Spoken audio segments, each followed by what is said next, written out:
Hey guys, so here we are again with another guideline for the team leaders to help them manage their teams and to help them educate themselves in order to be the best team leader possible. So, right now we're going to talk about team management, and there are two parts of these guidelines. So, in the first one, we'll talk about a few steps that you need to know for you to deal the best way with your team. The first step being know your team. So basically, there are here two personality tests that will help you kind of understand better some personality traits of your members. So in here, you will have the link to each one of it. So the first one is the 16 personalities test, and it's a worldwide known test, and it shows you a lot of different traits and what you can expect from them. And this one is a little similar. It has the 9 different personalities, but with different traits as well, which can help you kind of expect something from the different members of your team. Then you have 9 different personalities, how to deal with them. What we have here is different common traits. So in here you have personalities, the specific personalities that your members can have, and these are different traits that are common in the members and that we know that can be a struggle to team leaders to deal with. So the first one is controlling aggressive personality.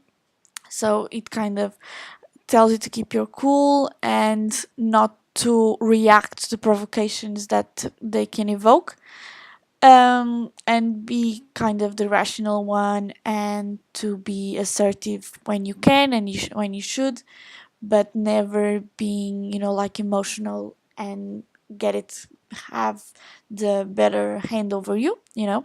Then a very typical trait is a shy introverted personality. So there are a few tips here, like don't take their silence personally. So don't think that just because someone is silent it's because he doesn't like you, or he doesn't isn't listening to you. Maybe they're really attentive. Actually, give them space but show your support. So don't push them, but make sure they know that you're there for them, and try to minimize anxiety by not making by understanding what is okay with them and what is not, and what they need from you, so they don't feel like they're being like pushed to do something that they don't feel comfortable with. Low ambition personalities are also common for there's a really huge difference between a team leader probably and a member, because we all hope for that extra motivated member, but it's not always that way, and the team leader has a different motivation than a member. So what you can do here is you can ask for input.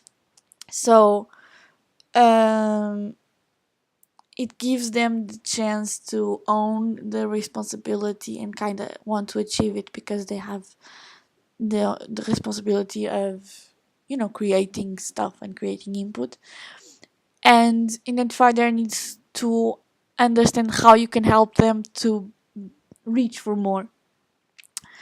um, then you have high ambitious personalities that can also be a struggle to deal with, because they can be a little overwhelming and they can be a little unrealistic. So you need to constantly do tracking and understand where they're at, and constantly give them expectation management, so they don't have a chance to self deception. Sorry. Then again, we have low confidence personality. So you have here some different tips so you can deal with them. And you can also you know uh, search for a lot of things that can help you too. And overly confident personalities that can have struggles as well. You can mentor without patronizing, because they cannot, maybe they will not deal with that very good, and you need to hold them accountable to to their tasks, so they know what their responsibilities are. You have sensitive personalities and unsociable personalities and grumpy personalities. So these are common traits, and you have some tips here.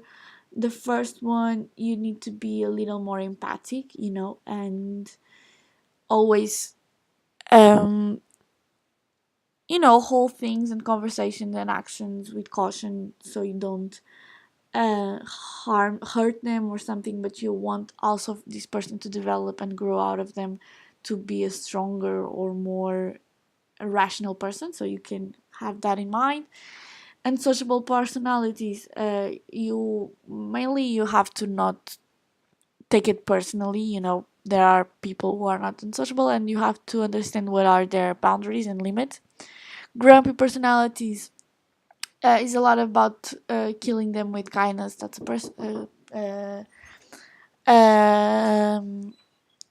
a sentence, a common sentence used.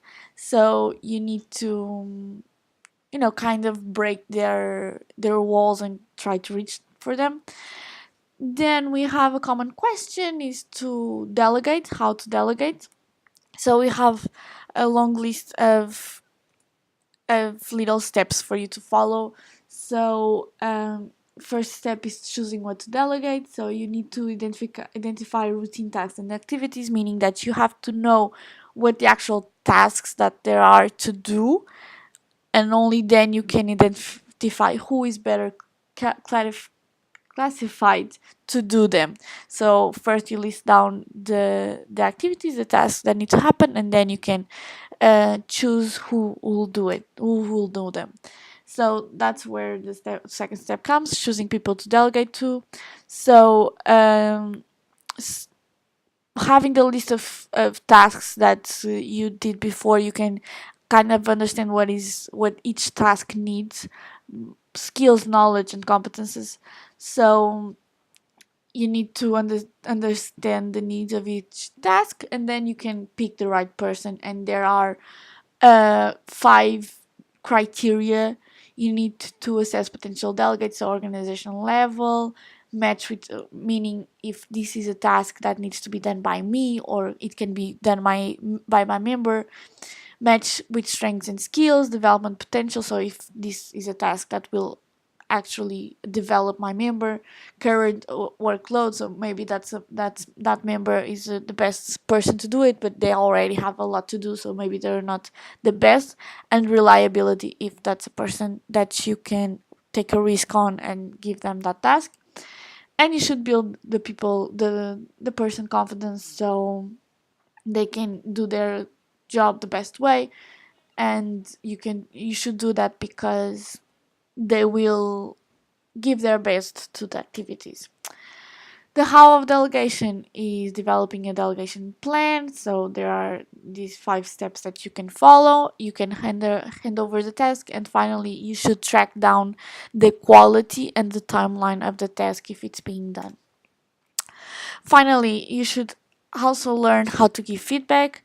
This is maybe it's explaining here the importance of feedback, obviously, and it's always about constructive feedback because that's how people develop themselves and actually grow.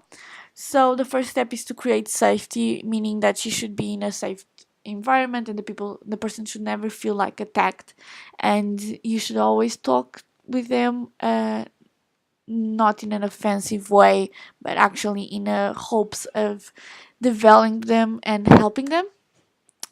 Meaning the second action is being positive, so you should always aiming for the future, not much as talking about the past and being negative about it, but thinking about the future and how it can be and how you can improve yourself, and that's how you can be positive about it.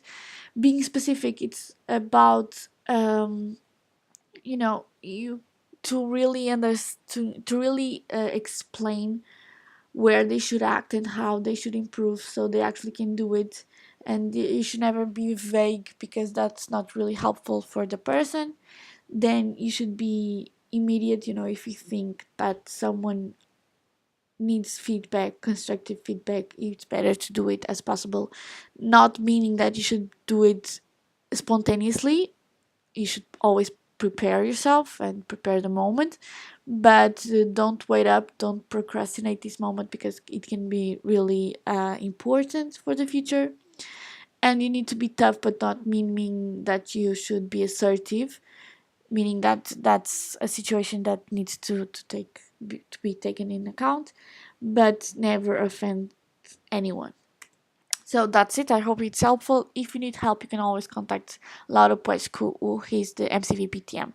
Thank you so much.